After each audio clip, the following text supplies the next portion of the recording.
இன்னைக்கு வந்து ஒரு குட்டி கதை தான் பார்க்க போறோம். சைனால வந்து ஒரு வயசான ஒரு 3 துறவிகள் வந்து இருக்காங்க. இவங்க வந்து என்ன பண்ணுவாங்க அப்டின்னா, எப்பயுமே சிரிச்சுக்கிட்டே தான் இருப்பாங்க. அவங்களோட வேலையே சிரிச்சுக்கிட்டே இருக்கிறது மட்டும் தான்.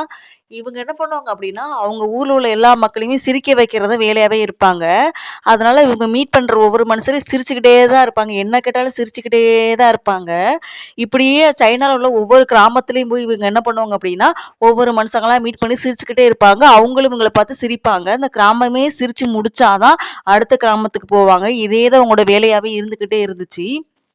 இப்ப சிரிச்சுக்கிட்டே தான் இருக்காங்க. எல்லாருமே சந்தோஷமாவும் கிராம மக்களும் சந்தோஷமாவும் இருக்காங்க. ஒரு நாள் என்ன ஆகுது அப்டின்னா, அந்த 3 பேத்துல வந்து ஒருத்தர் வந்து இறந்துர்றாங்க.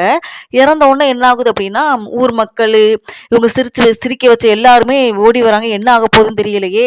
இவங்க கூட இந்த 2 பேரும் சிரிச்சுக்கிட்டே இருப்பாங்களே! அவங்க என்ன என்ன செய்ய போறாங்கன்னு தெரியலையேன்னு சொல்லிட்டு அத பார்க்கறதுக்காகவே நெறைய பேர் இப்படி ஓடி வராங்க.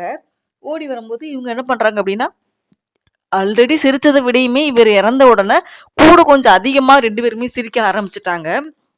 உடனே சிரிச்சுக்கிட்டே இருக்காங்க.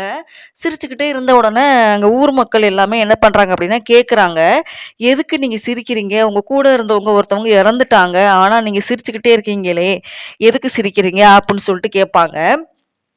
கேட்டதுக்கு அந்த 2 பேரும் சொல்லுவாங்க, இந்த மாரி அந்த கிழட்டு பையன் சொன்னான், "சாவு வந்து யார ஃபர்ஸ்ட்டு எதிர்கொள்றான்னு பார்ப்போமா?" அப்டின்னு சொல்லிட்டு கேட்டான். ஆனா அவனே ஃபர்ஸ்ட்டு போயிட்டான் அப்டின்னு சொல்லிட்டு சிரிச்சுக்கிட்டே இருப்பாங்க.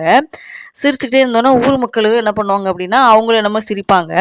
சிரிச்சோனே அந்த சைனால வந்து என்ன பழக்கம் அப்டின்னா, இறந்தவங்களுக்கு வந்து புது ட்ரெஸ்ஸு, அ அந்த மாரிலாம் போட்டு தான் அவங்கள வந்து எரிப்பாங்க. இப்ப வந்து அந்த இறந்தார்ல, அவர் வந்து என்ன பண்ணியிருக்காரு அப்டின்னா, ஒரு உயில் வந்து ஒண்ணு வந்து எழுதி வச்சிருக்காரு. என்ன அந்த உயில்ல வந்து என்ன எழுதியிருக்கு அப்டின்னா, "நான் வந்து ரொம்ப தூய்மையானவன் தான். என்ன வந்து இந்த மாரி வேற ஒரு குளிப்பாட்டி இந்த மாரி புது ட்ரெஸ் வந்து என்ன வந்து போட தேவ கிடையாது. என்னோட உடம்பு, என்னோட மனசு எல்லாமே எப்பயுமே எனக்கு தூய்மையா தான் இருக்குது. இப்ப கூட என்னோட மனசு வந்து தூய்மையா தான் இருக்கு." அப்புட்ன்னு சொல்லி எழுதியிருப்பாங்க. இப்ப இதுலருந்து என்ன அப்டின்னா அவர் என்ன சொல்றாரு அப்டின்னா, அ அந்த அவர்கிட்ட நெருங்குற எல்லா பிரச்சனைகள் எதா இருந்தாலுமே அவரோட சிரிப்பாலேயே அத வந்து போக்கிருவாராம். அதோட தூய்மை எதுவுமே மனசுல வந்து வச்சுக்கிற மாட்டேன். எந்த ஒரு கஷ்டமான செயல், எந்த ஒரு விஷயம் வந்தாலுமே, நம்மோட பக்கத்துல நெருங்காம அவர் வந்து எப்பயுமே சிரிச்சுக்கிட்டே தான் இருப்பாராம். அந்த சிரிப்பு மூலியமா நம்ம வந்து எந்த ஒரு விஷயத்தையுமே நம்ம வந்து எதிர்கொண்டு போயிரலாம் அப்படின்னு சொல்லிட்டு தான் அந்த அவர் வந்து எழுதியிருப்பாரு. உடனே அப்புறமே அதப்போல என்ன பண்ணிருவாங்க அப்படின்னா, ட்ரெஸ் எல்லாம் ரிமூவ் பண்ணாம எல்லாருமே ஊர் மக்கள் எல்லாமே தீ வைப்பாங்க. வைக்கும்போது அப்படியே அவரோட ட்ரெஸ்ஸுகள்லாம் அந்த தீ வந்து போகும்.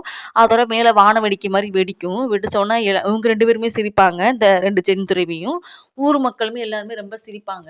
சிரிச்சுக்கிட்டே தான் இருப்பாங்க. இப்ப இதுல வந்து என்ன தெரியுது அப்படின்னா, நம்மளுக்கு ஏதோ ஒரு விஷயம் கஷ்டமான விஷயம் வருது அப்படின்னா, நம்ம என்ன பண்ணோம் அப்படின்னா, ஒரு 5 நிமிஷம் ஒரு கண்ணாடிய பார்த்து சிரிச்சோம் அப்படின்னா, நமக்கு வந்து அந்த கஷ்டங்கள் எல்லாமே போயிரும் அப்படின்னு நம்ம இந்த கதையின் மூலமா தெரிஞ்சுக்கிறோம். அதனால நம்ம எப்பயுமே எந்த விஷயத்துக்குமே கோவப்படாம இருந்தோம்னா, வாழ்க்கையில வந்து நம்ம வந்து எப்பயுமே வெற்றி பெறலாம்.